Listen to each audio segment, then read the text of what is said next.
بسم اللہ الرحمن الرحیم۔ السلام علیکم۔ المتکبر یعنی سب سے بڑا اور شاہانہ، وہ جو بہت بڑا ہے۔ المتکبر ہر لمحہ اور ہر واقعہ میں اپنی عظمت اور طاقت کو ظاہر کرتا ہے۔ اس کے پاس وہ حقوق اور مراد اور خصوصیات ہیں جو دوسروں کے پاس نہیں ہیں۔ ہمیں دوسروں کے ساتھ فخر اور تکبر سے پیش نہیں آنا چاہیے اور نہ ہی اپنے حقوق اور مراد کا غلط استعمال کرنا چاہیے، نہ دوسروں کو نیچا دکھانا چاہیے۔ ہمیشہ دوسروں کا احترام کریں، اگرچہ وہ کم خوبصورتی، علم، دولت، شہرت یا حیثیت کے مالک ہوں یا رنگ و نسل میں مختلف ہوں۔ تکبر میں پڑھنا آسان ہے، لہٰذا تکبر کے احساسات کے لیے اپنے دل کی جانچ پڑتال کرتے رہیں اور اپنے آپ کو اللہ کی عظمت کی یاد دلا کر براہ راست ان سے نمٹیں اور الحمدللہ کہنے کی عادت ڈالیں۔ آج انشاءاللہ سورہ المدثر کی آیت نمبر 5 سے سٹارٹ کریں گے۔ اس کا ترجمہ اور تفسیر تفہیم القرآن سے بیان کروں گی جو اہل سنت جماعت کے لیے ہے۔ اعوذ باللہ من الشیطان الرجیم، بسم اللہ الرحمن الرحیم۔ اور گندگی سے دور رہو۔ اس کی تفسیر ہے، گندگی سے مراد ہر قسم کی گندگی ہے، خواہ وہ عقائد اور خیالات کی ہو یا اخلاق و اعمال کی یا جسم و لباس اور رہن سہن کی۔ مطلب یہ ہے کہ تمہارے گرد و پیش سارے معاشرے میں طرح طرح کی جو گندگیاں پھیلی ہوئی ہیں، ان سب سے اپنا دامن بچا کر رکھو۔ کوئی شخص کبھی تم پر یہ حرف نہ رکھ سکے کہ جن برائیوں سے تم لوگوں کو روک رہے ہو، ان میں سے کسی کا بھی کوئی شائبہ تمہاری اپنی زندگی میں پایا جاتا ہے۔ آیت نمبر 6، اور احسان نہ کرو زیادہ حاصل کرنے کے لیے۔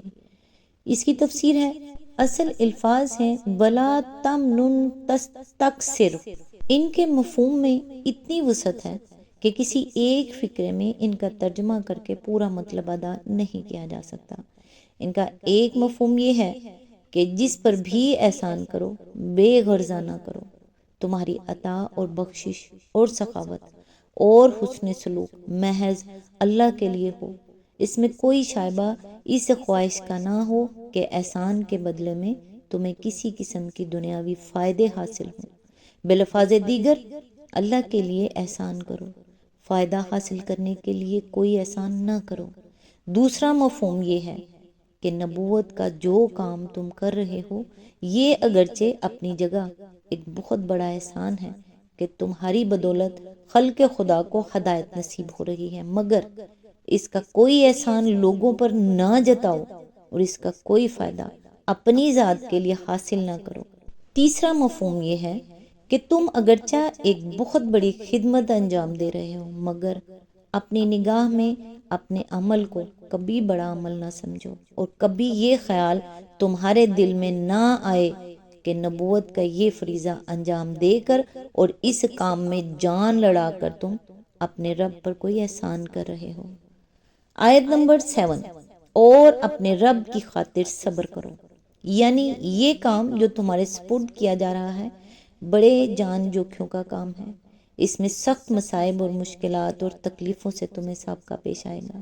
تمہاری اپنی قوم تمہاری دشمن ہو جائے گی، سارا عرب تمہارے خلاف صف آرا ہو جائے گا، مگر جو کچھ بھی اس راہ میں پیش آئے اپنے رب کی خاطر اس پر صبر کرنا اور اپنے فرض کو پوری ثابت قدمی اور مستقل مزاجی کے ساتھ انجام دینا۔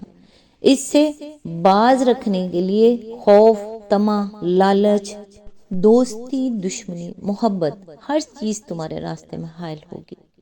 ان سب کے مقابلے میں مضبوطی کے ساتھ اپنے موقف پر قائم رہنا۔ یہ تھی وہ اولین ہدایات جو اللہ تعالیٰ نے اپنے رسول کو اس وقت دی تھی جب اس نے آپ کو یہ حکم دیا تھا کہ آپ اٹھ کر نبوت کے کام کا آغاز فرما دیں۔ کوئی شخص اگر ان چھوٹے چھوٹے فکروں پر اور ان کے معنی پر غور کرے تو اس کا دل گواہی دے گا کہ ایک نبی کو نبوت کا کام شروع کرتے وقت اس سے بہتر کوئی ہدایت نہیں دی جا سکتی تھی۔ ان میں یہ بھی بتا دیا گیا کہ آپ کو کام کیا کرنا ہے اور یہ بھی سمجھا دیا گیا کہ اس کام کے لیے آپ کی زندگی اور آپ کے اخلاق اور معاملات کیسے ہونے چاہیے، اور یہ تعلیم بھی دے دی گئی کہ یہ کام آپ کس نیت، کس ذہنیت اور کس طرز فکر کے ساتھ انجام دیں، اور اس بات سے بھی خبردار کر دیا گیا کہ اس کام میں آپ کو کن حالات سے سابقہ پیش آنا ہے اور ان کا مقابلہ آپ کو کس طرح کرنا ہوگا۔ آج جو لوگ تعصب میں اندھے ہو کر یہ کہتے ہیں کہ معاذ اللہ سرا کے دوروں میں یہ کلام رسول اللہ صلی اللہ علیہ وآلہ وسلم کی زبان پر جاری ہو جایا کرتا تھا، وہ ذرا آنکھیں کھول کر ان فکروں کو دیکھیں اور خود سوچیں کہ یہ سرا کے کسی دورے میں نکلے ہوئے الفاظ ہیں یا ایک خدا کی ہدایات ہیں جو رسالت کے کام پر مامور کرتے ہوئے وہ اپنے بندے کو دے رہا ہے۔ آیت نمبر 8، اچھا جب سور میں پھونک ماری جائے گی۔ آیت نمبر 9، وہ دن بڑا ہی سخت دن ہوگا۔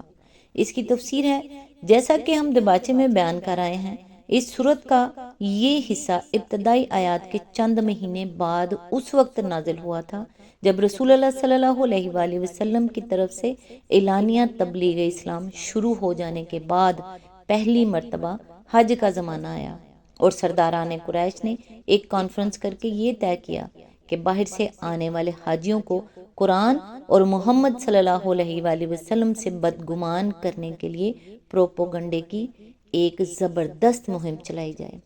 ان آیات میں کفار کی اسی کارروائی پر تبصرہ کیا گیا ہے، اور اس تبصرے کا آغاز ان الفاظ سے کیا گیا ہے جن کا مطلب یہ ہے کہ اچھا یہ حرکتیں جو تم کرنا چاہتے ہو کر لو، دنیا میں ان سے کوئی مقصد براری تم نے کر بھی لی تو اس روز اپنے برے انجام سے کیسے بچ نکلو گے جب سور میں پھونک ماری جائے گی اور قیامت برپا ہوگی۔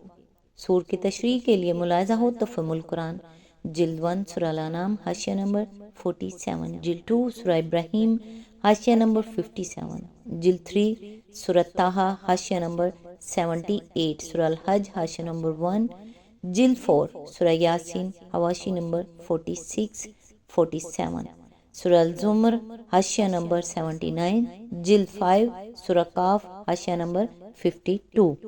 آیت نمبر 10، کافروں کے لیے ہلکا نہ ہوگا۔ اس کی تفسیر ہے، اس ارشاد سے خود بخود یہ نتیجہ نکلتا ہے کہ وہ دن ایمان لانے والوں کے لیے ہلکا ہوگا، اور اس کی سختی صرف حق کا انکار کرنے والوں کے لیے مخصوص ہوگی۔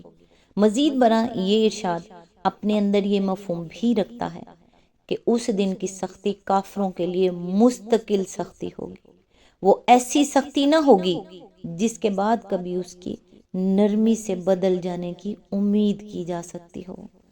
آیت نمبر 11، چھوڑ دو مجھے اور اس شخص کو جسے میں نے اکیلا پیدا کیا۔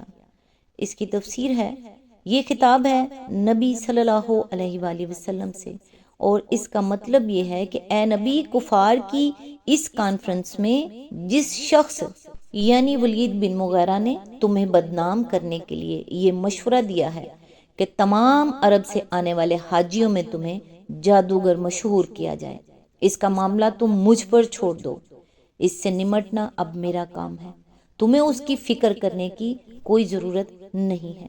اسی آیت کے ضمن میں آگے فرمایا، اس فکرے کے دو مطلب ہو سکتے ہیں اور دونوں صحیح ہیں۔ ایک یہ کہ جب میں نے اسے پیدا کیا تھا اس وقت یہ کوئی مال اور اولاد، وجاہت اور ریاست لے کر پیدا نہیں ہوا تھا۔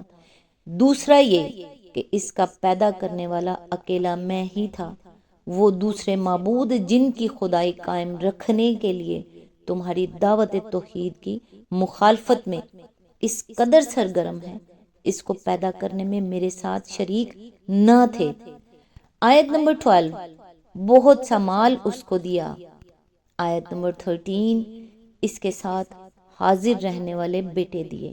اس کی تفسیر ہے، یعنی ولید بن مغیرہ کے 10-12 لڑکے تھے، جن میں سے حضرت خالد بن ولید تاریخ میں سب سے زیادہ مشہور ہیں۔ ان بیٹوں کے لیے شہود کا لفظ استعمال کیا گیا ہے جس کے کئی معنی ہو سکتے ہیں۔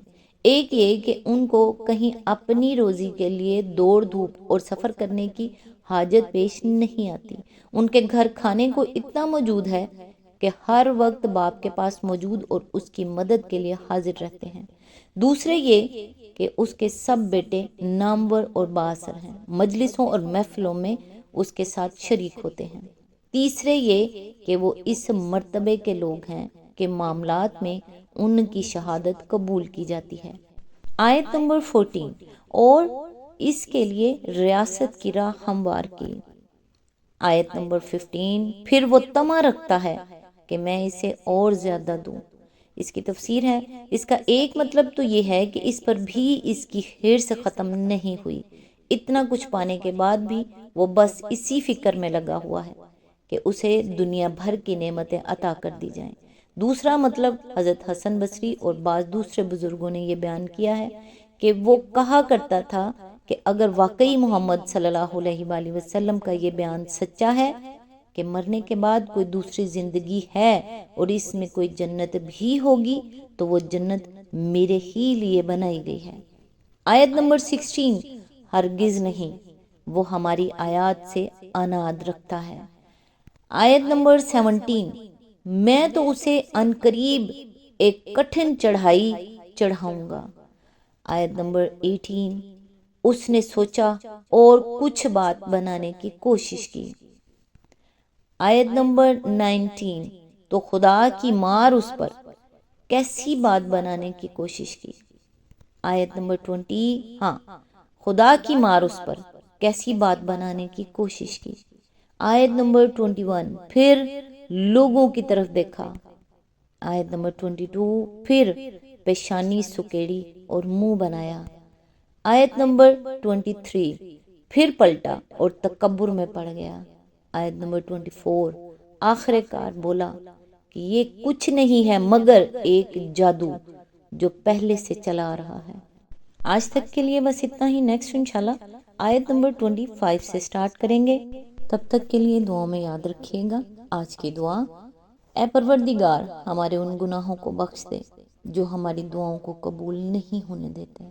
یا اللہ کریم، ہر اس دل پر رحم فرما جس کا درد تیرے علاوہ کوئی نہیں جانتا۔ یا رب العالمین، ہمارے تمام مرحومین کی مغفرت فرما اور انہیں جنت الفردوس میں اعلیٰ مقام عطا فرما۔ یا پاک پروردگار، ہماری خطاؤں کو معاف فرما دے اور ہمیں صحت و ایمان والی زندگی عطا فرما۔ آمین ثم آمین۔